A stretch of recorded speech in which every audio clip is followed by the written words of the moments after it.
देखिए झारखंड का फेमस जो कि युवाओं का चहेता हमारे सामने है। और सबसे पहले हमारा सोनी डिजिटल मीडिया में स्वागत है आपका।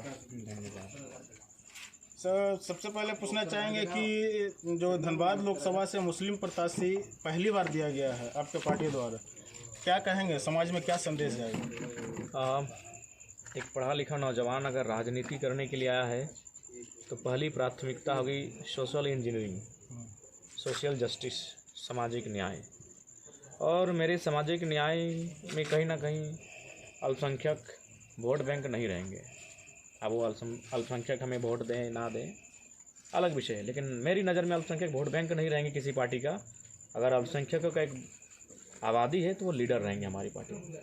इसीलिए हमने चिंतन मंथन देखिए, हम लोग हजारीबाग हम लोग सोच के रखे थे रांची, हजारीबाग, गिरिडीह, धनबाद या कोडरमा, इन 5 सीटों में से एक अल्पसंख्यक हो जाएगा।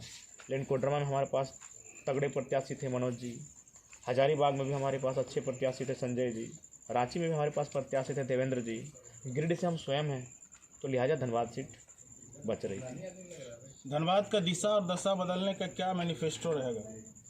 देखिए, धनबाद कहीं ना कहीं पलायन और प्रदूषण की मार झेल रहा है।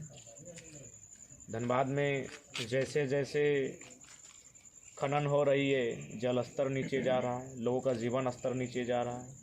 तो हम लोग सबसे पहले रोज़गार पर बात करेंगे, स्वरोजगार पर बात करेंगे, प्रदूषण नियंत्रण पर बात करेंगे, और माइंस जो अनियंत्रित होकर माइंस के कार्य हो रहे हैं वो नियंत्रण के साथ कार्य करें। जो कंपनी एक्ट, माइंस एक्ट हैं, उनके गाइडलाइन को फॉलो करते हुए काम करें। इसके लिए हम लोग आवाज़ को बुलंद करेंगे। पलायन कैसे रुकेगा? मूलवासी आदिवासी को यहाँ पे नियोजन नहीं मिलता है, जो कि सरकार से 75% है, जो कि देखिएगा पूरा झारखंड में 30% भी नियोजन नहीं है। देखिए, पलायन रोकने के लिए हमें सबसे पहले दिल्ली में जो नेता का आगे पीछे घूरता है, चाहे मुखिया हो, सांसद हो, विधायक हो, उसी का लड़का लगता है, बाकी बात नहीं लगता। देखिए, उसके लिए हमारे पास वैकल्पिक साधन तैयार करने होंगे। हमें विकल्प के मार्ग तलाशने होंगे कि कैसे पलायन रुकेगा। जहाँ तक धनबाद का विषय आता है, मुझे लगता है धनबाद में पर्यटन को हम लोग बेहतर कर सकते हैं। लंबी चौड़ी हमारी सड़कें हैं, ट्रांसपोर्ट के माध्यम से हम लोग आगे जा सकते हैं। कुछ हिस्सा खेती के लिए फेमस है, तो हम लोग क्या खेती में दूसरी फसल के माध्यम से आगे जा सकते हैं। हम लोग छोटे छोटे लघु उद्योग, कुटीर उद्योग के माध्यम से आगे जा सकते हैं। और इन विषयों पर अगर हम लोग सदन में रिप्रेजेंटेशन रखेंगे, और सबसे खास बात है कि हमारे यहाँ कच्चे पदार्थ बहुत हैं, बहुत सारे कच्चे पदार्थ हैं। उन कच्चे पदार्थ को यहाँ से निकाल कर दूसरे राज्यों में लेकर जाते हैं, दूसरे राज्यों में उनको पकाया, मैंने उनको काम में लाया जाता है। तो मेरा कहना है कि अगर आलू हमारे पास है तो चिप्स हम ही बनाएंगे। निरसा विधानसभा में 2 डैम है, माइथन और पंचित का बने हुए 65 साल हो गए, लेकिन निरसा वासियों तक पानी नहीं पहुंचा आज तक। जो कि बंगाल के पुरुलिया के क्षेत्रों में, बंगाल में पानी जाता है, लेकिन झारखंड में हमारा निरसा विधानसभा में नहीं आता है, जो कि निरसा विधानसभा के अंदर बड़ा बड़ा 2 डैम है।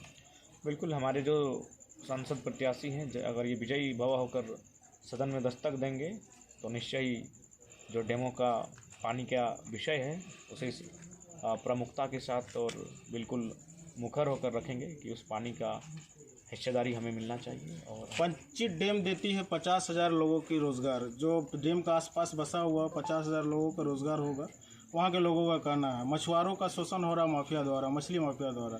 3 साल से लगातार प्रयास कर रहे हैं, सब जगह गए शासन प्रशासन, लेकिन आज तक कोई सूद लेने वाला नहीं है। हाँ बिल्कुल, सूद लेने के लिए हम लोग आए हैं। आज मुझे लगता है आप जिस समय हमारा इंटरव्यू ले रहे हैं रात के 1 बज रहे हैं, तो जाहिर सी बात है हम लोग आराम पल भर के लिए भी नहीं है। क्यों नहीं है? जनता के लिए। बहुत सारे लोग कहते हैं अपने लिए, अगर अपने लिए होता तो टिकट या ऑफ़र है, एनडीए ये दोनों ऑफ़र कर रही है, आराम से एक टिकट लेके चुनाव जीत के चले जाते हैं। तो हम लोग उस माहौल को बदलना चाहते हैं। जनता की जो आत्मशक्ति है उसमें बल देना चाहते हैं कि जनता टकराए, विरोधियों से टकराए, बेईमानों से टकराए, भ्रष्टाचारियों से टकराए, वो हिम्मत उनमें आओ।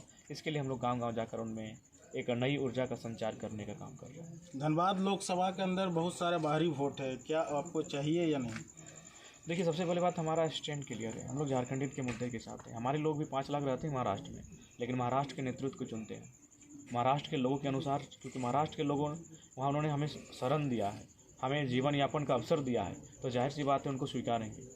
तो ठीक उसी प्रकार जो लोग हमारे इस भूभाग में रहते हैं, हमारी ज़मीनों पर रहते हैं, हमारी नदियों का पानी पीते हैं, हमारी आबो हवा में, हमारे क्षेत्रों में रहते हैं, हमारी नौकरियों को करते हैं, तो हमारी भाषा परंपरा का सम्मान करना चाहिए और हमारे नेतृत्व का भी उन्हें सम्मान करना चाहिए। हम लोग भी सम्मान के दृष्टिकोण से रहेंगे। बहुत बहुत धन्यवाद। बाकी बात आप लोग क्या